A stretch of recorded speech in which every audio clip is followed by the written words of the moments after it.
let's clear the air. And also, let's stop evil when we see it. And he was very good at that. And he jumped all over the place. But meanwhile, Lola had not only given me permission, but a kind of an encouragement, because she recognized that I was a dog without a collar, that I really wasn't your average bear, that almost everything that everyone believed, I scorned and scoffed at. I didn't believe in the school system, they don't educate. I didn't believe in the cops, they don't serve. I didn't believe in the hospitals, they don't cure. I didn't believe in television, it didn't entertain. I didn't believe in the news, it didn't inform. There was nothing in America that was worth a goddamn crap at that stage in life in 1959. Now we back a step. 1929 is when I was born. So that I was 30 years old when this was happening. In 1929, the stock market crashed. When that happened, the entire world of America changed completely. All the old values went down the tubes, and we started a whole new world when I was born. Now, during those 30 years, and I had watched it from the standpoint of being the son of sharecroppers and coal miners, working people who never made enough money to get through the total week, people on their way to becoming alcoholics, because everyone was an alcoholic in those days. Everyone, all of my uncles, all of my aunts, almost everyone that I knew was into this sauce, including my mother, so that by the time I got to be 15, I ran away from home with my mother's permission. I failed the 6th grade and had to repeat it. I dropped out of school completely in the 8th grade, and I talked my mother into letting me leave home when I was 15.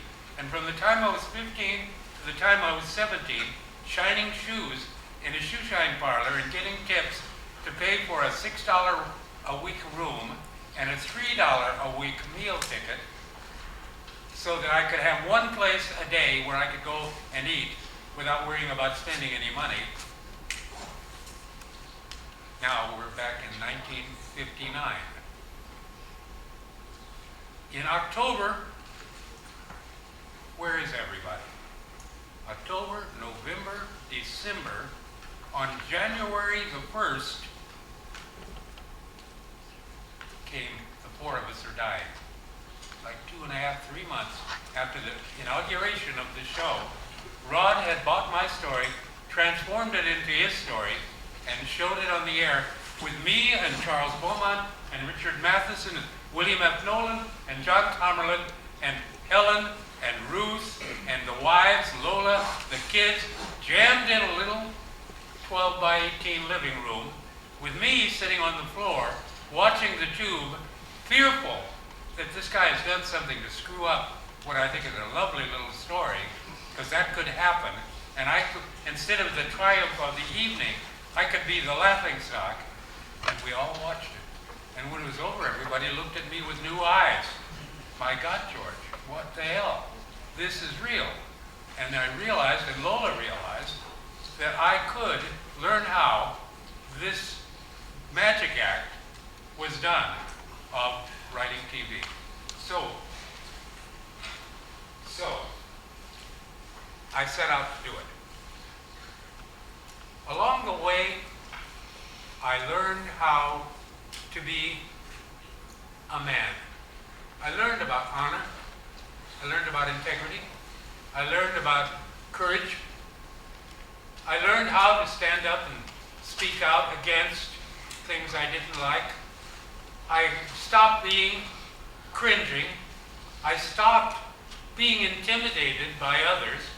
I stopped trying so hard to be polite and engaging and likable, because you can't really be that way if you're really trying to be authentic. But by associating with these class act guys, I had learned the importance of authenticity. That you cannot fake it. You either have it, you get it, or you don't. But when you do get it, people trust you after that. When they see you, after a very short period of time, They realize this guy does not lie, steal, or cheat. He doesn't make weak excuses for his failures. He's willing to accept responsibility for what he's done. He's willing to argue and be humiliated in dealing with people who are obviously more powerful and more well-connected than he is. And I learned it from Rod Serling, and I learned it from Charles Beaumont, and I learned it from Richard Matheson. I learned it from Buck Houghton. I learned it from a lot of actors along the way. People that, after you've known them a little while, you begin to think, this is a real person. This guy is who he is. He is not faking it. He's not putting on an act. To me, that was so hideously important because as a child, I had been shifted from household to household, foster situations without being legally fostered, but the state still paying $1 a day to have somebody take care of the Johnson kids, usually illiterate farmers who had nothing better to do.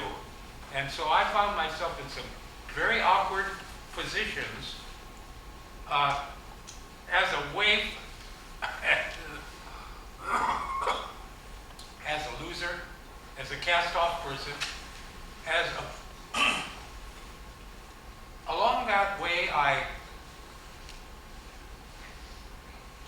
was preparing myself to be a poor person. No one I ever met on a social level had any money. I don't know how to ask for money. I know that if somebody out there with a lot of money wanted to finance me while I make a handful of films, they'd make a fortune just watching what I do because I have so many wonderful ideas and so many wonderful properties that I'm not a risk. And yet, I don't know how to go to somebody and say, give me money. Because to me, that's humiliating. And I don't like going in situations where I'm going to be told no. Because that's humiliating.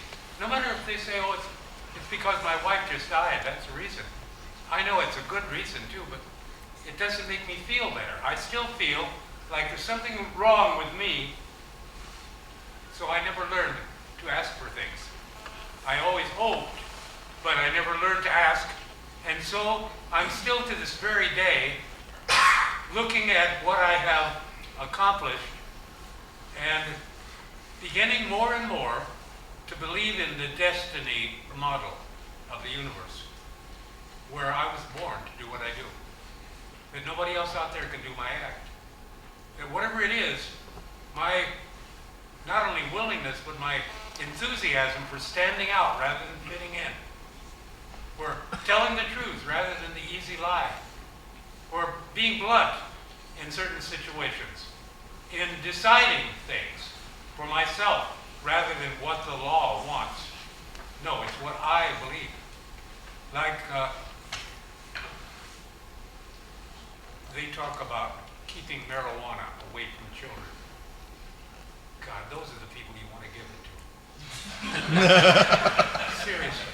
They talk about the education system. I want to destroy all of the classrooms. I want to give all that time back to the kids. I want to make sure the parents are responsible for educating those kids so they can read and write and figure. Homeschooling if they can do it. If they can't, go hire a tutor for 20 or 30 grand a year to come in and take care of your children and another half a dozen.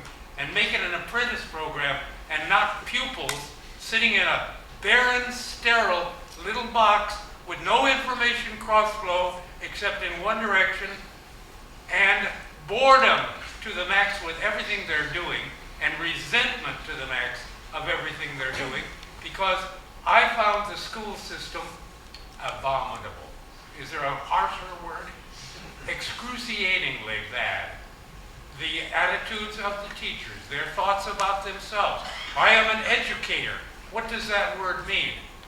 Well, I don't know. The first word part of it says edu, and it comes from the word educe, like reduce, or produce, or deduce. To deduce is to take 2 and 2 and put it together and make 4. To educe is merely to explain.